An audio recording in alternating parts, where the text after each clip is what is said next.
कैसा अद्भुत प्रकाश है।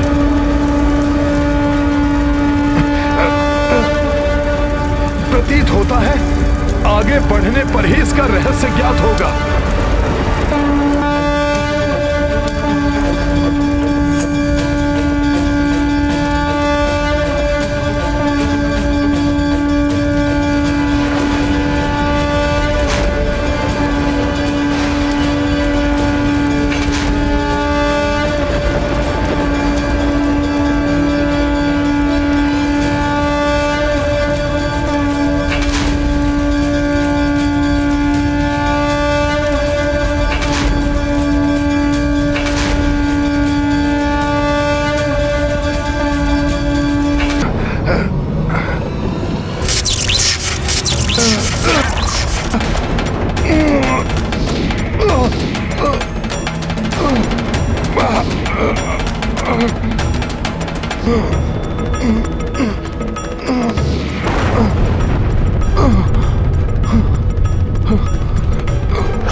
ये कैसा विचित्र प्रभाव है ज्वाला का।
ये संकेत अर्थात लंका की रक्षिका देवी चामुंडा अवश्य क्रोधित है।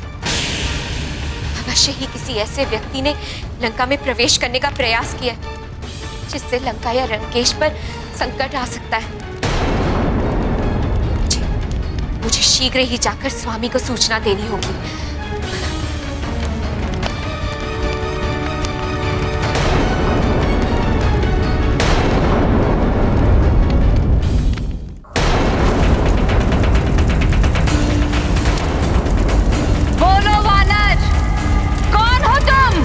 और क्या उद्देश्य है तुम्हारा यहाँ आने का?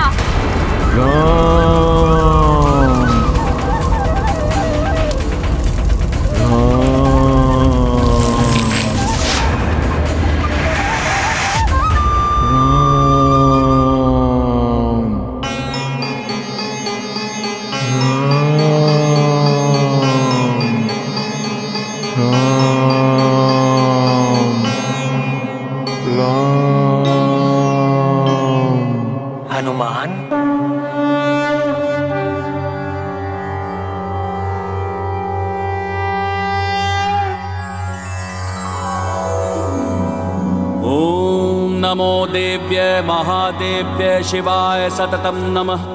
नमः प्रकृत्ये भद्राय नियताः प्रणता स्मताम्। ॐ नमो देव्ये महादेव्ये शिवाय सततं नमः। नमः प्रकृत्ये भद्राय नियताः प्रणता स्मताम्। ॐ रौद्राय नमो नित्याय गौर्ये धात्रे नमो नमः। ज्योत्सनाय चेन्दुरूपिण्य सुखाय सततं नमः। ॐ कल्याणे प्रणता वृद्धये सिद्धये कुर्मो नमो नमः। ॐ रौद्राय नमो नित्याय गौर्ये धात्रे नमो नमः। ज्योत्सनाय चेन्दुरूपिण्य सुखाय सततं नमः।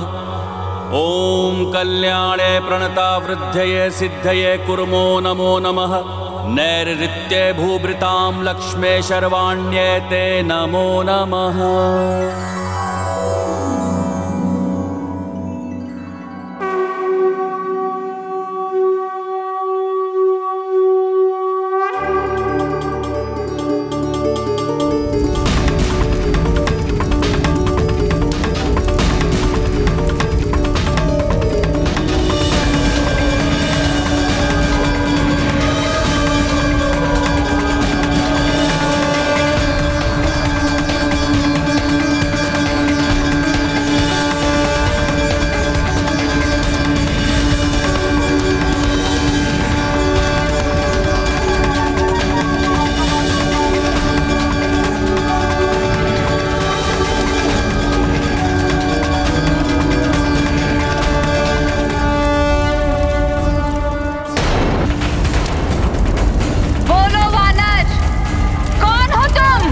मेरी अनुमति के बिना तुम लंका में प्रवेश नहीं कर सकते। शांत माता शांत। आपके इस क्रोधित और विकराल रूप के पीछे छिपे हुए सौम्य एवं शांत रूप से मैं भली भांति परिचित हूँ। वो सुंदर और मनोहर रूप जिससे महाजोगी भगवान शिव शंकर भी सदैव मोहित रहते हैं।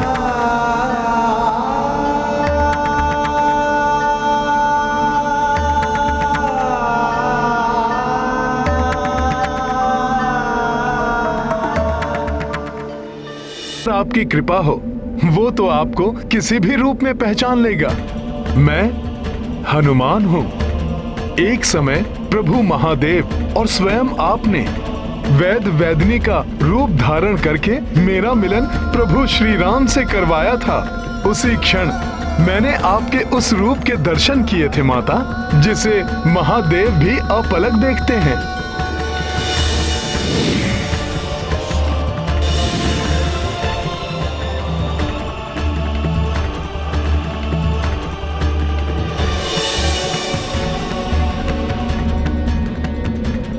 अपने उस रूप के दर्शन दीजिए माता। अपने उस रूप के दर्शन देकर हनुमान को कृतार्थ कीजिए माता।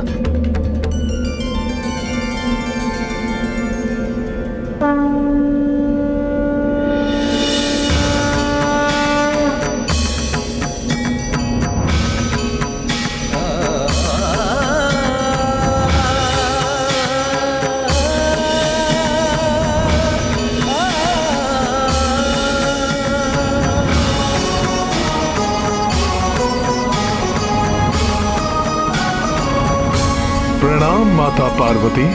चुकी हूँ हनुमान।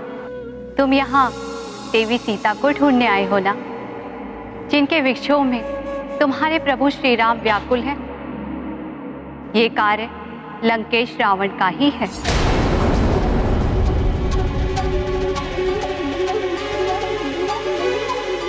आश्चर्य है माता, जब आपको सब ज्ञात है तो आपने मुझे क्यों रोका? उस दुष्ट रावण और उसके इस पाप की नगरी लंका की रक्षा क्यों कर रही हैं आप माता? भगवान शिव की अर्धांगिनी और जगत जननी माता पार्वती को ये सब क्यों करना पड़ रहा है माता? ये विवशता है मेरी।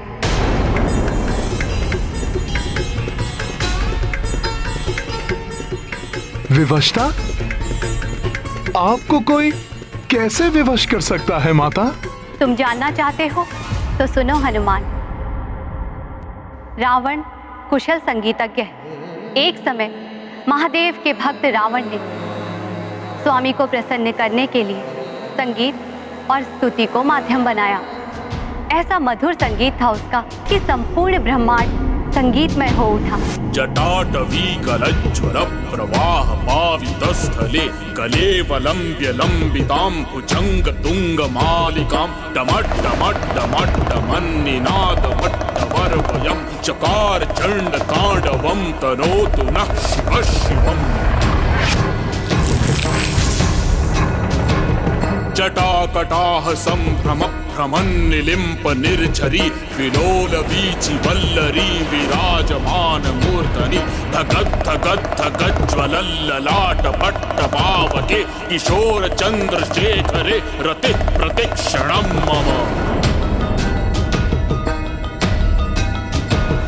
धराधरेन्द्र नंदिनी विलास बंधु बंधुर स्फुरद्दिगंत संतति प्रमोदमान मानसे कृपाकटाक्ष धोरणि निरुद्ध दुर्धरापदि क्वचित् दिगंबरे मनो विनोदमेतु वस्तुनि।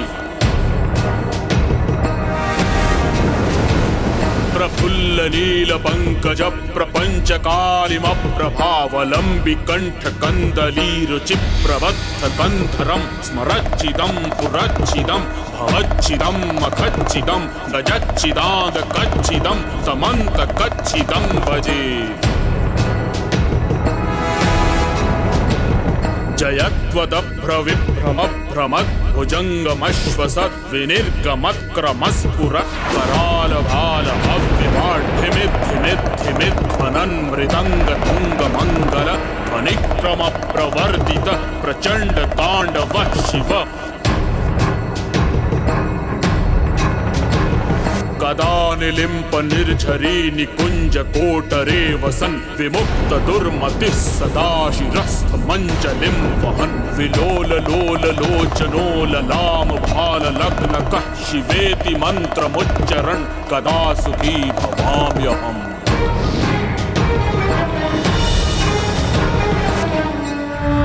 रावण,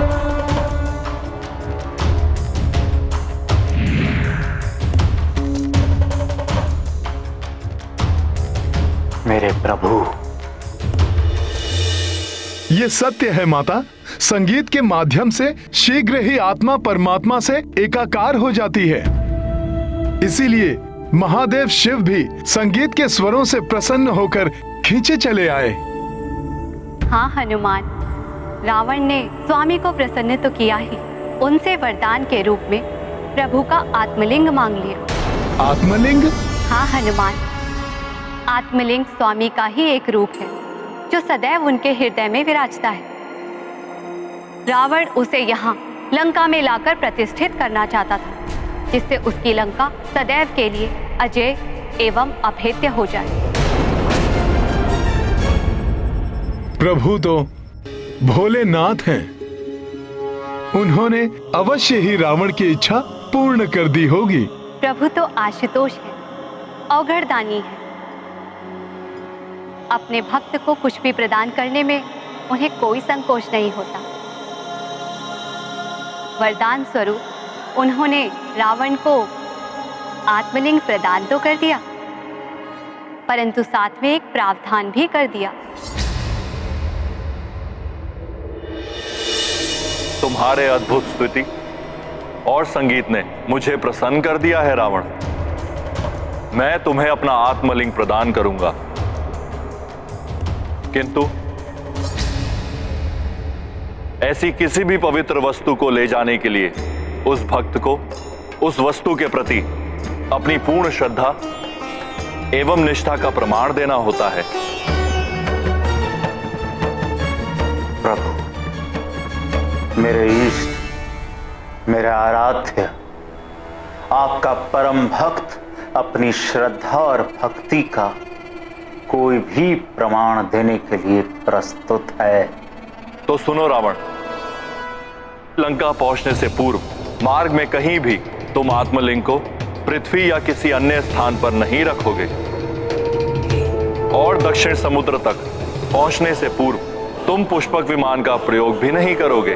प्रभु, आपके श्रेष्ठतम भक्त रावण की भुजाओं में इतना बल है कि आपके पवित्र आत्मलिंग को मैं लंका तो क्या समस्त ब्रह्मांड में अपनी भुजाओं में लेकर भ्रमण कर सकता हूं।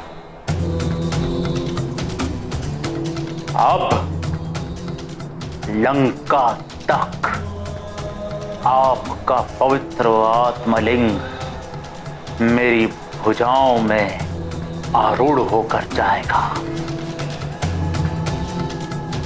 ऐसे पृथ्वी पर रखने की मुझे आवश्यकता ही नहीं पड़ेगी महादेव।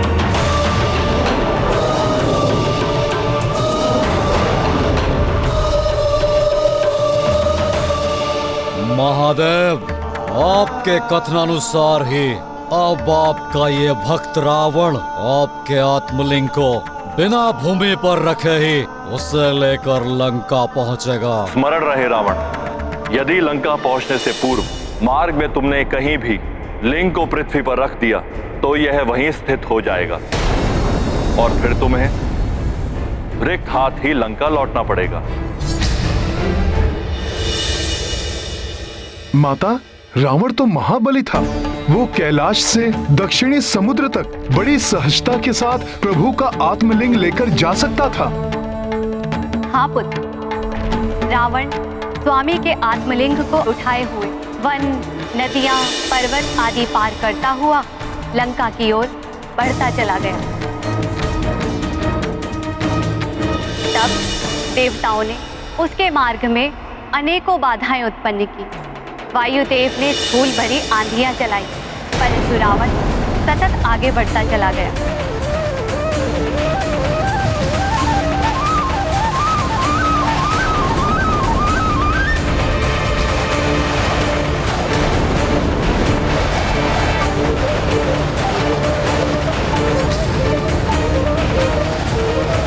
ओम नमः शिवाय।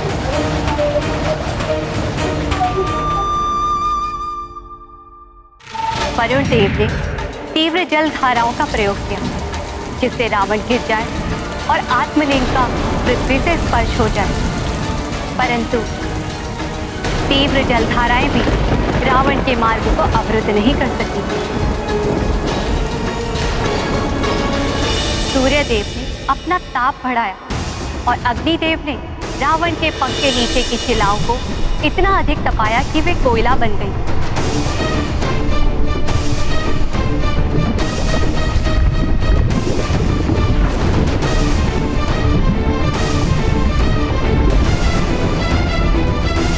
परंतु रावण की इस यात्रा को कोई नहीं रोक सका।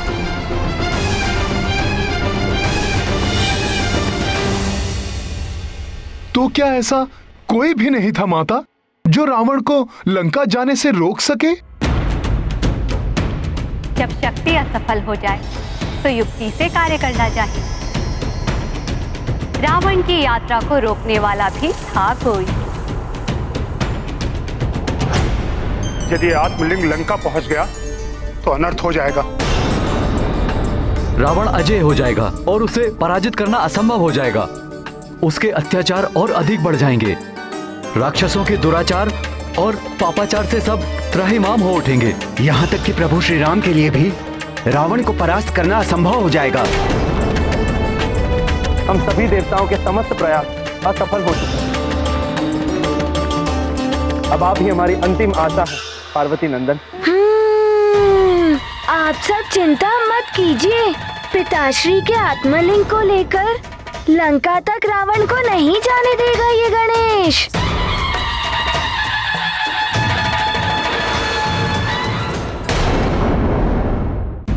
प्रणाम देवगणों। आप सब चिंतित ना हो।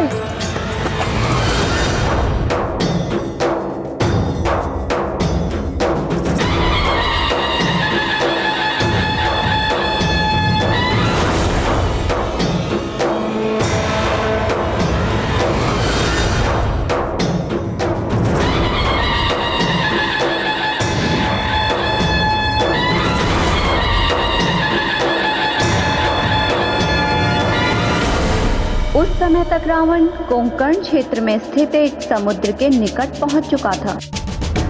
उसके संध्या वंदन का समय हो रहा था।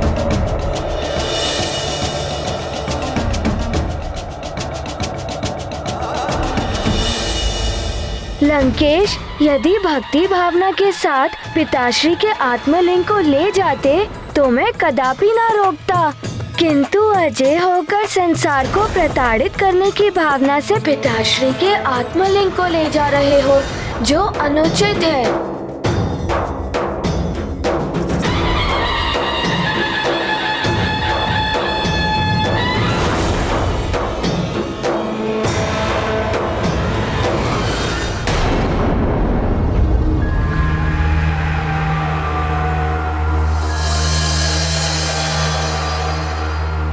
सूर्यास्त हो रहा है और मेरे संध्या वंदन करने का भी समय हो रहा है। महादेव ने तो पृथ्वी पर शिवलिंग को रखने से मना किया था। लंका पहुंचने से पूर्व मार्ग में कहीं भी तुम आत्मलिंग को पृथ्वी या किसी अन्य स्थान पर नहीं रखोगे। फिर मैं संध्या वंदन कैसे करूंगा?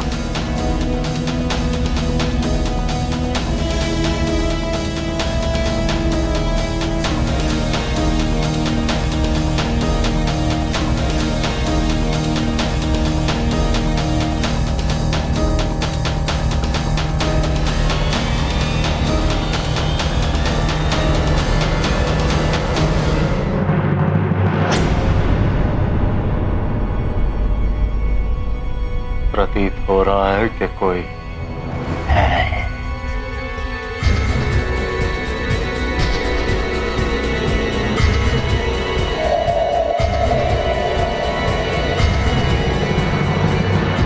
आप ये प्रभु का शिवलिंग लिए यहाँ कहाँ जा रहे हैं?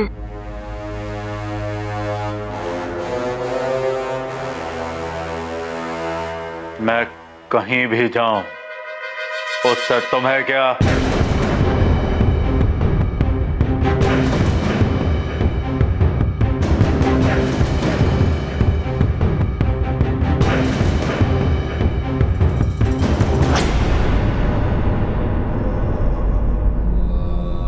ब्राह्मण बालक, मैं कौन हूं ये तुम्हें अभी ज्ञात नहीं हुआ है।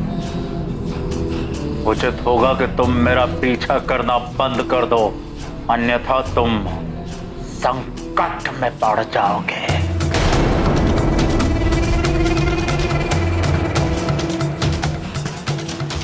मैं तो महादेव का भक्त हूँ। प्रभु का शिवलिंग देखा तो तुम जो भी हो, मैंने कहा ना, पीछे हट जाओ, मेरा पीछा ना करो।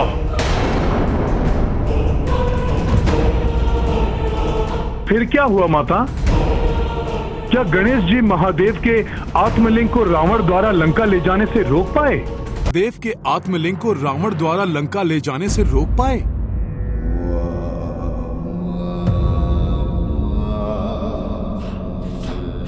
ब्राह्मण बालक, मैं कौन हूं ये तुम्हें अभी ज्ञात नहीं हुआ है। उचित होगा कि तुम मेरा पीछा करना बंद कर दो, अन्यथा तुम संकट में पड़ जाओगे। मैं तो महादेव का भक्त हूँ। प्रभु का शिवलिंग देखा तो तुम जो भी हो, मैंने कहा ना, पीछे हट जाओ, मेरा पीछा ना करो।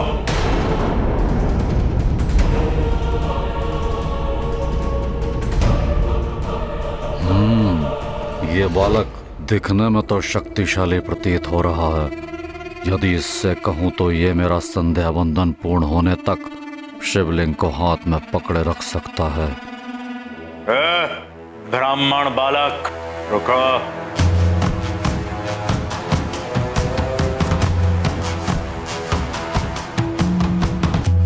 अब आपको क्या हुआ? आपने कहा तो आपके मार्ग से हटकर दूसरे मार्ग से जा रहा हूँ। आपको अभी भी कोई आपत्ति है क्या? नहीं, आपत्ति नहीं। मुझे कुछ काम है तुमसे।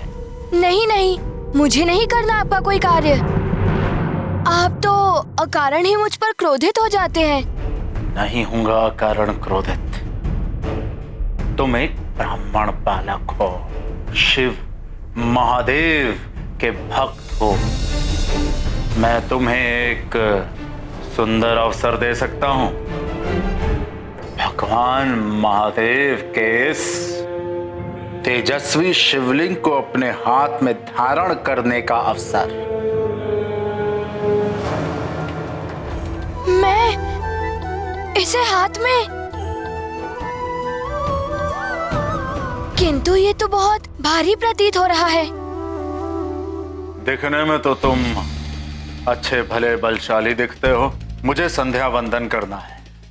जब तक मैं संध्या वंदन पूर्ण नहीं कर लेता तुम इस शिवलिंग को पकड़े रहो। कहो तो मैं तुम्हें कोई पुरस्कार भी दे सकता हूँ। एक भक्त के लिए तो भगवान का स्पर्श ही सबसे बड़ा पुरस्कार होता है। लाइए, दीजिए मुझे। हाँ, इसे पृथ्वी पर रखना नहीं है। एक बार और पुनः सोच लो, इसे पकड़ सकते हो या नहीं? हाँ हाँ, क्यों नहीं, किंतु कुछ ही समय के लिए, क्योंकि ये भारी प्रतीत हो रहा है। यदि मैं इसे नहीं संभाल सका तो आपको पुकारूंगा। यदि 3 बार पुकारने पर भी आप नहीं आए तो मैं इसे भूमि पर रखकर चला जाऊंगा।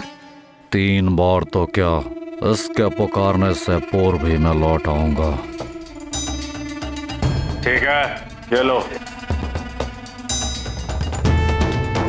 इसे पूर्ण श्रद्धा से ही पकड़े रहना। हम शीघ्र ही संध्या वंदन कर करवाते हैं।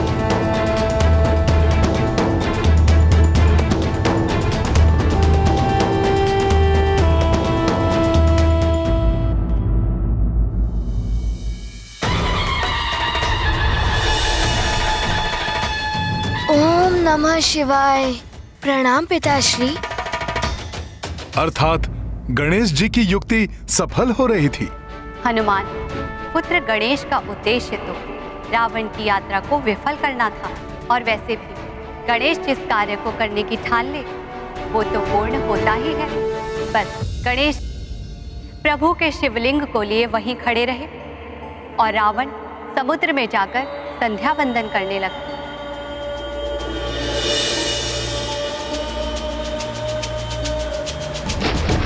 ओम नमः शिवाय।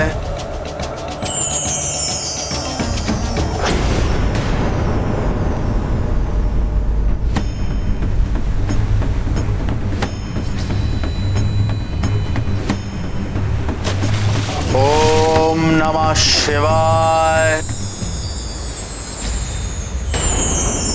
ओहो, ये जल क्यों नहीं आ रहा है हाथ में? जल के स्थान पर ये कंकर। गणेश जी की लीला तो अति न्यारी है। कहाँ है? शीघ्र आइए। शिवलिंग भारी लग रहा है मुझे। बालक, 3 बार पुकारने तक तो शिवलिंग पृथ्वी पर नहीं रखेगा।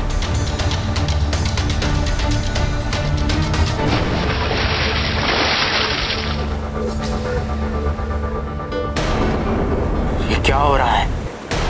मैं इसे नहीं संभाल पा रहा हूँ। शीघ्र आइए, अन्यथा मुझे इसे भूमि पर रखना होगा। कहीं ये बालक मुझसे छल तो नहीं कर रहा? वश्य ही ऐसे देवताओं ने भेजा है।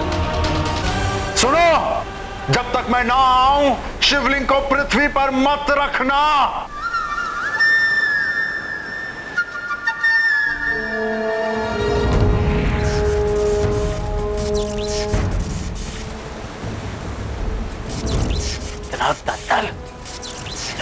तरस रहे हैं। मेरी सहन शक्ति समाप्त हो रही है। तीसरी बार पुकार रहा हूँ, शीघ्र आइए, अन्यथा मैं इस शिवलिंग को भूमि पर रख दूंगा। मैं आ रहा हूँ ब्राह्मण बालक, शिवलिंग को हाथ में ही रखे रहना, पृथ्वी पर मत रखना।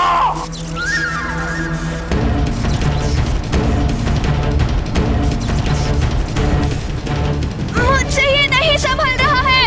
नहीं, मत रखना पृथ्वी पर। मैं इसे नहीं संभाल पाऊंगा।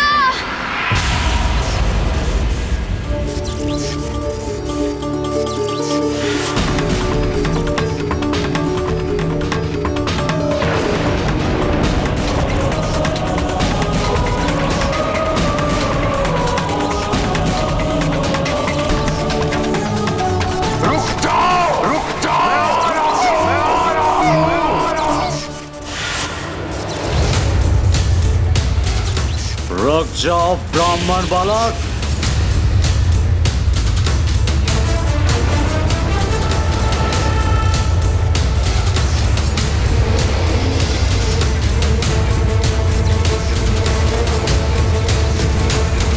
रुक जा, रुक जा, रुक जा।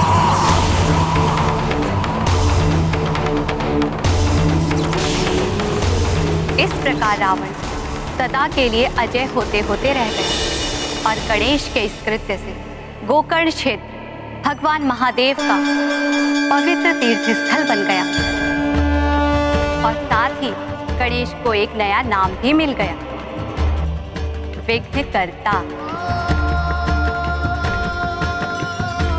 विघ्नकर्ता श्री गणेश। संसार को संकट में डालने वालों के लिए विघ्न उत्पन्न करने वाले गणेश जी। जय श्री गणेश।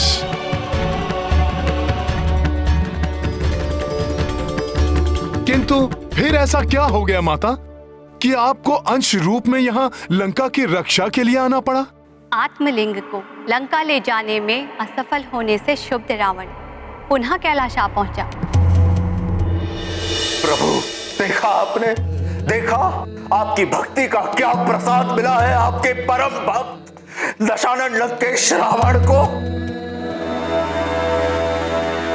महादेव, यदि मैंने आपकी सच्ची भक्ति की है तो आपको मुझे वरदान देना होगा जो आपके उस आत्मलिंग के समान ही प्रभावकारी हो। लंकेश, महादेव आपको वरदान दे चुके हैं, किंतु सब कुछ जानते हुए भी आप उस वरदान का मान नहीं रख पाए और अब पुनः आत्मलिंग के समान वरदान प्राप्त करना चाहते हैं। हाँ माता, क्योंकि मेरी भक्ति सच्ची है। मैं प्रभु के उस पवित्र आत्मलिंग को प्राप्त करने के सर्वथा योग्य हूं।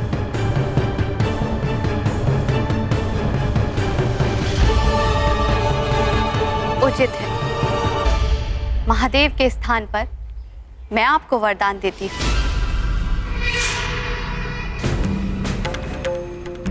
कि मैं अपने अंश चामुंडा देवी के रूप में सदैव आपकी लंका की रक्षा करूंगी।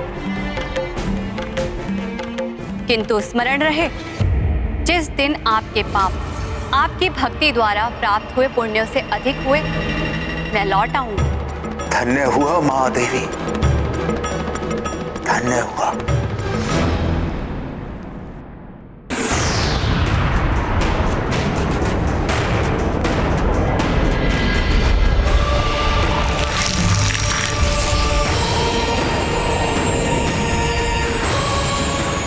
और तब से आज तक मैं लंका की रक्षा कर रही हूं। मेरे रहते लंका के भीतर लंकेश रावण की अनुमति के बिना कोई प्रवेश नहीं कर सकता।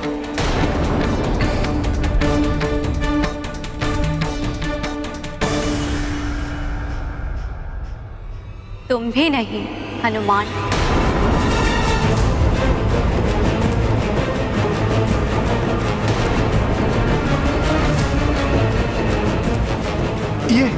ये आप क्या कह रही हैं माता? प्रभु श्री राम ने स्वयं मुझे ये कार्य सौंपा है। आराध्य हैं वो मेरे, मेरा रोम रोम उन्हीं को समर्पित है। कैसी भी बाधा, कोई भी विपत्ति आ जाए, प्रभु का कार्य पूर्ण किए बिना मैं कैसे लौट सकता हूँ माता? हनुमान, मेरे रहते नहीं।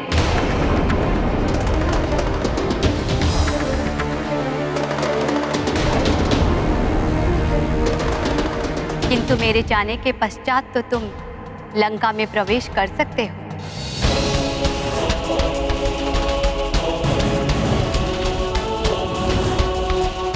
और अब मेरा लंका को त्याग कर जाने का समय आ गया है।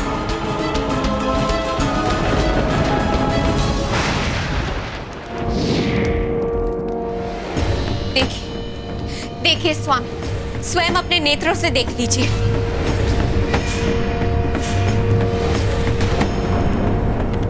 मैंने कहा था देवी चामुंडा की क्रोध की अग्नि धधक रही है। ये अशुभ संकेत है स्वामी।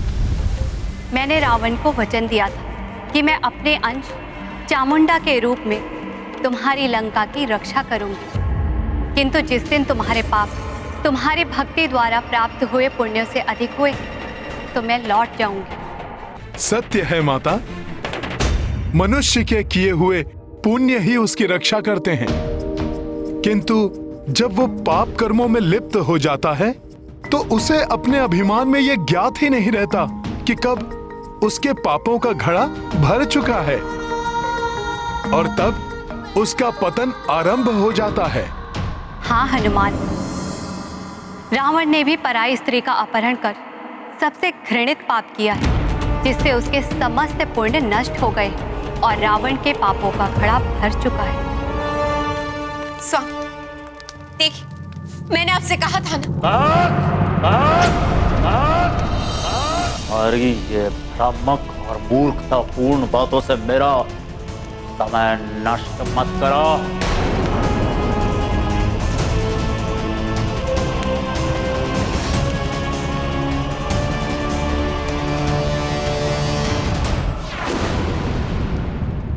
जिस लंका में हर क्षण नारी का अपमान हो रहा हो, चाहे वो अपने पति के द्वारा ही अपमानित की जा रही हो या किसी नारी को बलपूर्वक अपने पति से दूर करके पति वियोग सहने को विवश कर दिया गया हो, मैं उस लंका की सुरक्षा कैसे कर सकती हूँ हनुमान?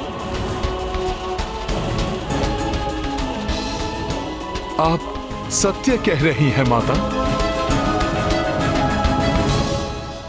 हनुमान, मैं तो उसी दिन इस लंका का त्याग कर देती जिस दिन रावण ने देवी जगदम्बा की अंश देवी सीता का हरण किया था। किंतु यहाँ मैं इसीलिए रुकी रही कि रावण देवी सीता के प्रति कुछ अनुचित व्यवहार न कर सके। अब तुम आ गए हो, इसीलिए अब मैं आश्वस्त हूँ।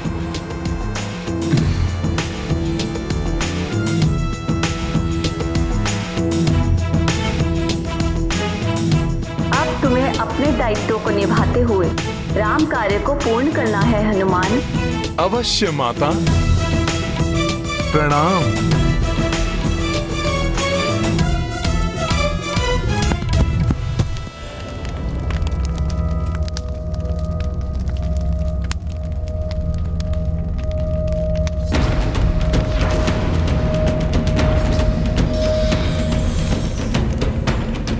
नहीं माता, हमसे रुष्ट मत होइए।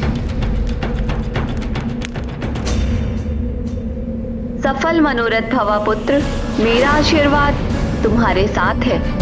धन्यवाद माता, आपको शत शत नमन।